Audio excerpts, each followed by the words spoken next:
Hi అండి. Good morning. Current affair చూద్దాము. 29 October 2025 భారత్లో తూర్పు నుంచి పశ్చిమానికి ప్రవహించే ప్రధాన నదులు ఏవి? అంటే దేశంలోని నదులన్నీ పశ్చిమం నుంచి తూర్పునకు ప్రవహిస్తే దేశంలోని నదులన్నీ పశ్చిమం నుంచి తూర్పుకు ప్రవహిస్తే మూడు ప్రధాన నదులు పశ్చిమం నుంచి తూర్పు వైపుకు ప్రవహిస్తాయి. మూడు ప్రధాన నదులు పశ్చిమం నుంచి తూర్పుకు ప్రవహిస్తాయి. అవి నర్మదా, తపతి, మహి. వీటిలో నర్మదా అతిపెద్ద నది. ఈ నది మధ్యప్రదేశ్లోని అమర్కంటక్ అనే ప్రాంతంలో పుట్టి మహారాష్ట్ర, గుజరాత్ మీదుగా ప్రవహించి గల్ఫ్ ఆఫ్ ఖంబాత్లో సముద్రంలో కలుస్తుంది.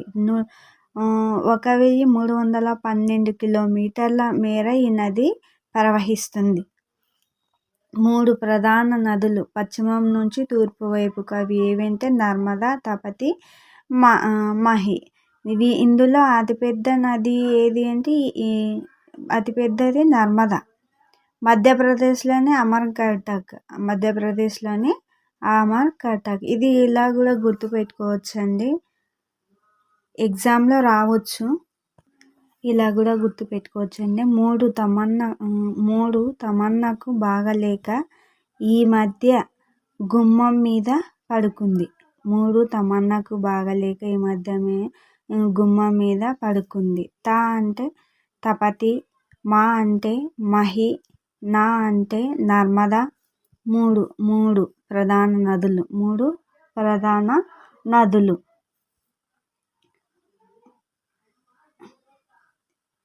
మధ్య ఆ అంటే అమర్కంటక్, మా అంటే మధ్యప్రదేశ్ అమర్కంటక్. మధ్య అంటే మా అంటే మధ్యప్రదేశ్, ఆ అంటే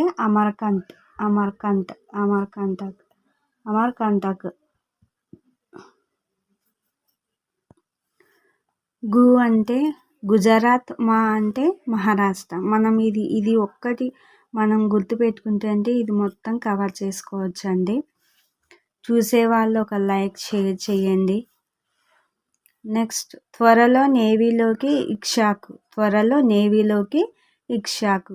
దేశీయంగా నిర్మించిన సర్వే షిప్ త్వరలో భారతీయ నేవీకి అందుబాటులోకి రానుంది. సందాయక్ కేటగిరీకి చెందిన సర్వే షిప్లో ఇది మూడవది. సందాయక్ కేటగిరీకి చెందిన సర్వే షిప్లో ఇది మూడవది. వచ్చే నెల 6న కొచ్చిలోని నేవల్ బేస్లో ఈ షిప్ను కమిషనింగ్ చేస్తారు. ఇష్యాక్గా పిలిచే ఈ నౌక మహిళలకు ప్రత్యేక సదుపాయాలు కలిగించిన తొలి సర్వే నౌకగా మహిళలకు మాత్రమే తొలి సర్వేగా నిలిచింది. ఏది అంటే ఇక్ష్వాక్. దీన్ని ఇలా కూడా గుర్తుపెట్టుకోవచ్చండి. నావీలో ఇలా కూడా గుర్తుపెట్టుకోవచ్చండి. తొలిసారిగా ఇక్ష్వాక్ మహిళ సంధ్యారాగం కాగానే 3 సార్లు మొక్కుతుంది. సంధ్యారాగం అంటే సాయంత్రం సమయం అండి. సాయంత్రం సమయం అనేది తొలిసారిగా అంటే మొదటిసారిగా. ఇక్ష్వాక్ మొదటిసారిగా మహిళలకు సంధ్యారాగం కేటగిరీకి చెందిన సర్వే షిప్లో మూడు సార్లు అంటే మూడవసారి 3 సార్లు మొక్కుతుంది. ఇది ఓన్లీ మహిళల కోసమే. ఏది అంటే ఇక్ష్వాక్. ఇలా గుర్తుపెట్టుకుంటే సరిపోతుందండి. నెక్స్ట్, ఏషియన్ యూత్ గేమ్స్లో భారత్కు గోల్డ్. ఏషియన్ యూత్ గేమ్స్లో భారత్కు గోల్డ్. బహ్రెయిన్లో జరుగుతున్న ఏషియన్ యూత్ గేమ్స్ భారత్ సత్తా చాటింది. కబడ్డీ 18 కేటగిరీలో ఉమెన్స్ జట్టు గోల్డ్ మెడల్ సాధించాయి. ఇరాన్పై ఈ రెండు జట్లు తలపడ్డాయి. ఇరాన్పై జరిగిన పోరులో మహిళల జట్టు 75-21 తేడాతో విజయం సాధించగా, పురుషులు 35-32 పాయింట్లతో తేడాతో గెలిచారు. దేంట్లో అంటే ఏషియన్ యూత్ భారత్కు గోల్డ్. ఏషియన్ యూత్ దేని కింద అంటే కబడ్డీ U18 కేటగిరీలో ఉమెన్స్లో గోల్డ్ సాధించారు. ఇది ఇలా కూడా గుర్తుపెట్టుకోవచ్చండి. ఏడ చూసినా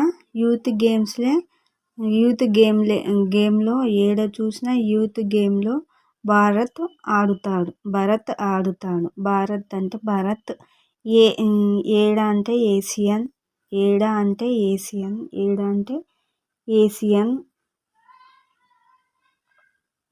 గే అంటే గోల్డ్ అని గుర్తుపెట్టుకోండి. గే అంటే గోల్డ్. బా అంటే భరత్. బాని ఇలా కూడా గుర్తుపెట్టుకోవచ్చండి. బహ్రెయిన్. బాని బహ్రెయిన్గా గుర్తుపెట్టుకోవచ్చు. ఇలా గుర్తుపెట్టుకుంటే ఈజీ అవుతుందండి. చూసే వాళ్ళకి షేర్ కామెంట్స్ చేయండి.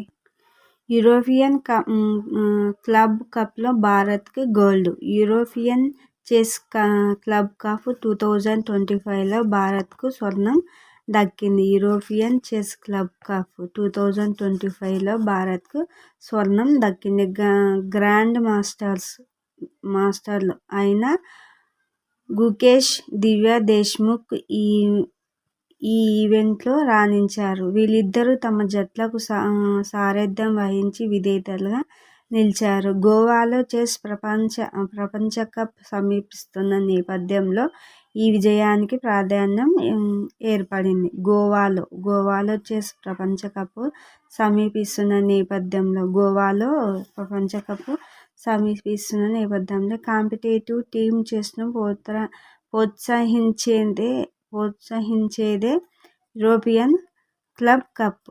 కాంపిటేటివ్ టీమ్ చెస్ను దేన్ని అంటే 2025 గాను కాంపిటేటివ్ టీమ్ చెస్ను ప్రోత్సహించేదే యూరోపియన్ క్లబ్. ఈ విధంగా కూడా గుర్తుపెట్టుకోవచ్చండి.